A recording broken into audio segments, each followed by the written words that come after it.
बंधु माने आजिर एही कार्यक्रम को आपण मानकु स्वागत। आजिर एही कार्यक्रमटी मिथुन राशि व्यक्ति विशेष मानक पई बहुत गुरुत्वपूर्ण अटे, बहुत ही खास अटे। कारण आजिर एही वीडियो रे आमे माने जानिबा जे आपणक पई जुलाई रु डिसेंबर मास पर्यंत किपरि रहिबो।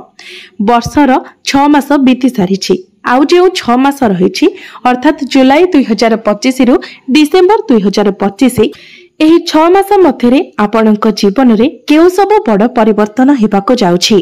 बंधु माने चलित वर्ष 2025 मसिया रे प्रमुख ग्रह माने निजर राशि परिवर्तन करिसंती, जेमिति कि शनि, बृहस्पति, राहु एवं केतु निजर राशि परिवर्तन करि सारिछंती, जहा फल रे एही 6 मास रे आपणक जीवन रे अनेक किछि बड़ परिवर्तन हेबाको जाउछि। तेबे एही 6 मास पई आजिर एही वीडियो रे आपणक पई 6टी महत्वपूर्ण भविष्यवाणी रहिछि, जहा निश्चित भाबरे एही 6 मास मध्यरे आपणक जीवन रे घटिक ही रहिबो। एवं एही 6 मास मध्यरे सूर्य, मंगल, शुक्र, बुध एही समस्त ग्रह माने मध्य निजर राशि परिवर्तन करिवे। तो एबे आसंतु जानि नेबा सेही 6टी भविष्यवाणी कोन अटे जहा एही 6 मास मध्यरे आपणक जीवन रे घटिक ही रहिबो। तेबे आसंतु आरंभ करिबा आजिर एही कार्यक्रम को।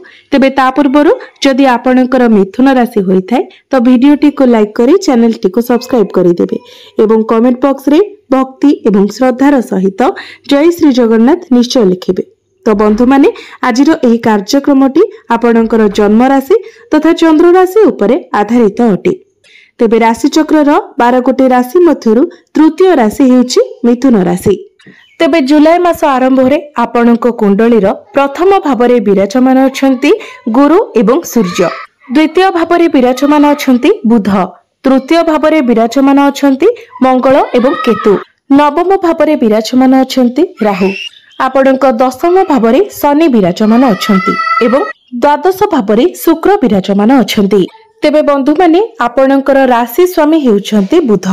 तेबे आपणक पई सर्वप्रथम भविष्यवाणी हेउछि आपणकर राशि स्वामी बुध आपणकर द्वितीय भावरे विराजमान अछंती एवं 30 अगस्त को बुध आपणकर तृतीय भाव को चली आसीबे। अर्थात जुलाई एवं अगस्त एही 2 मास बुध आपणकर द्वितीय भावरे रहिबे। तो एही 2 मास मध्यरे आपणकर बाणी रे एक अट्रैक्टनेस रहिबो। जदि आपण कम्युनिकेशन लाइन रे काम करूछंती तो आपनको बहुत अधिक सफलता मिलिबो। आपण निजर बाणी द्वारा बहुत सफलता प्राप्त करि परिबे। निजर परिवार पई फैमिली पई आपण बहुत अधिक रेस्पोंसिबल रहिबे। आपण परिवारर सपोर्ट करिवे, आपनको मध्य आपणक परिवारर सपोर्ट मिलिबो। एहा परे 30 अगस्त रु 15 सेप्टेम्बर पर्यंत बुध आपणकर तृतीय भावरे रहिबे। सेतेबेले आपणकर अधिक छोट मोट भ्रमण होई पारे, आपण अधिक ट्रैवल करि पारंती, ऑनलाइन सहित अधिक समय दे पारंती, अर्थात ऑनलाइन काम रे आपणकर अधिक समय जाय पारे। आपणक उपरे कार्यभार मध्य टिके अधिक रहिबो। किंतु पुणी 15 सेप्टेम्बर को बुध आपणकर चतुर्थ भाव को चली आसीबे। बुध जेतेबेले आपणकर चतुर्थ भावरे रहिबे सेतेबेले आपण कोनोसी प्रॉपर्टी रे किछि डील करि पारंती, किछि बड़ जिनिस आपण किना किनि करि पारंती। एहा व्यतीत 13 जुलाई को शनि मध्य बकरी हेबा पई जाउछंती। एबे आसंतु जानिबा आपणक पई द्वितीय भविष्यवाणी कोन रहिछि। तो बंधु माने आपणक प्रथम भावरे विराजमान अछंती गुरु एवं सूर्य। तेबे 15 मई को गुरु आपणकर प्रथम भावरे प्रवेश करिथिले एवं संपूर्ण 1 वर्ष पर्यंत गुरु आपणकर प्रथम भावरे ही रहिबे, जहा कि आपणक पई सबुठारु गुरुत्वपूर्ण परिवर्तन अटे। कारण दीर्घ 12 वर्ष परे गुरु आपणकर प्रथम भावरे गोचर करूछंती एवं गुरुंकर दृष्टि आपणकर पंचम भाव, सप्तम भाव एवं नवम भाव उपरे रहुछि। तो सर्वप्रथमे यह आपणकर उच्च शिक्षा पई बहुत शुभ फल प्रदान करिबो। जदि आपण उच्च शिक्षा पई कोनोसी इच्छा रखिथिले तो एही समय अवधि आपणक पई सुवर्ण सुजोग साब्यस्त हेबो। पाठ पढ़ा रिलेटेड आपण जहा भी डिसीजन नेबे, जहा भी स्टेप नेबे सेथिरे आपणको सफलता मिलिबो। जदि कोनोसी कंपटीशन रे आपण पार्टिसिपेट करन्ते तो निश्चित भाबरे सेथिरे मते आपणको सफलता मिलिबो। तृतीय भविष्यवाणी हेउछि जदि आपण फैमिली प्लानिंग पई चिंता करूछंती तो एही 6 मास आपणक पई बहुत अधिक सपोर्टिव रहिबो। कारण गुरुंकर पंचम दृष्टि आपणकर पंचम भाव उपरे रहुछि। यह व्यतीत गुरुंकर दृष्टि आपणकर सप्तम भाव एवं नवम भाव उपरे मध्य रहुछि। तो भाग्य मध्य आपणको संपूर्ण रूप से साथ देव। भाग्य रिलेटेड प्रत्येक क्षेत्र में आपणको सफलता मिलिबो। जदि आपण कोनोसी शुभ मांगलिक कार्य करबा पई चाहुचंती, कोनोसी बड़ कार्य आरंभ करबा पई चाहुचंती, किछि बड़ जिनिस आपण किना किनी करबा पई चाहुचंती, कोनोसी मीटिंग किंबा डील रहिछि, आपण कोनोसी इन्वेस्टमेंट करबा पई चाहुचंती, तो प्रत्येक क्षेत्र में आपणको सफलता मिलिबो। जदि आपण share market, stock market, trading रे काम करूछंती, तो आपणको अचानक धन प्राप्ति हेबो।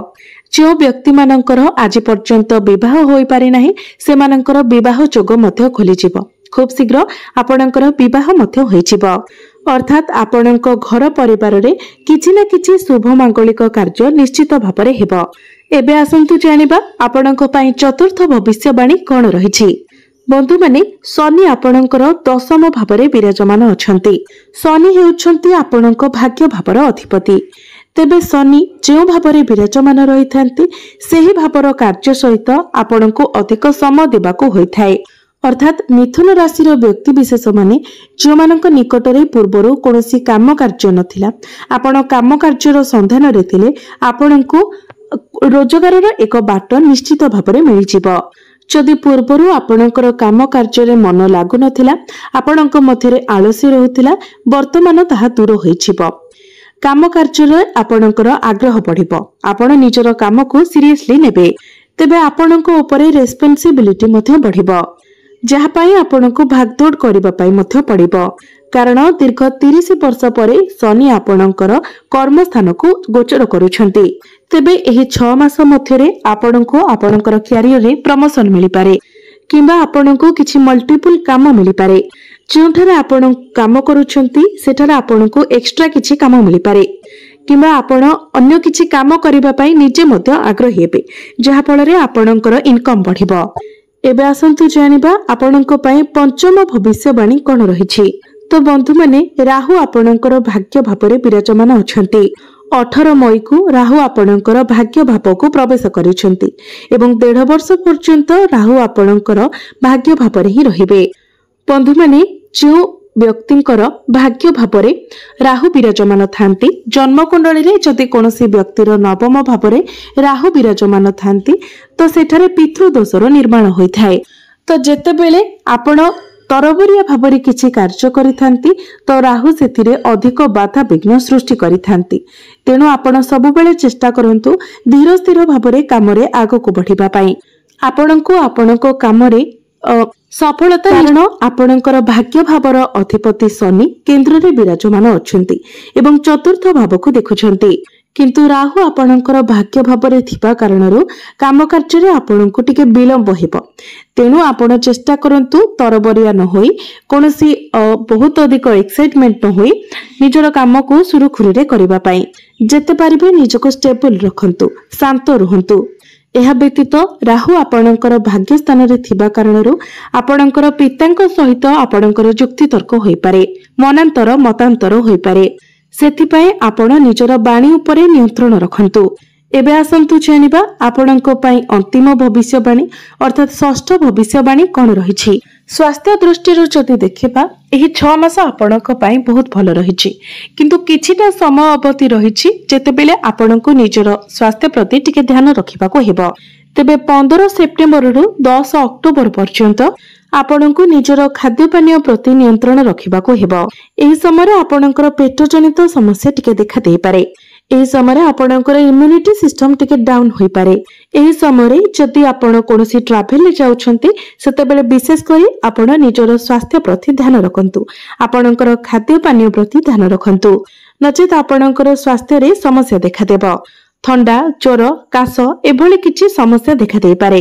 यह सहित गला संबंधित किछिटा समस्या मध्य देखा देबो। एबे आसंतु जानिबा आपणकर प्रेम जीवन पई ए 6 मास किभले रहिबो। तो प्रेम जीवन तो आपणकर ठीक ठाक रहिबो, किंतु आपणको आपणकर क्रोध उपरे विशेष ध्यान रखिबाको हेबो।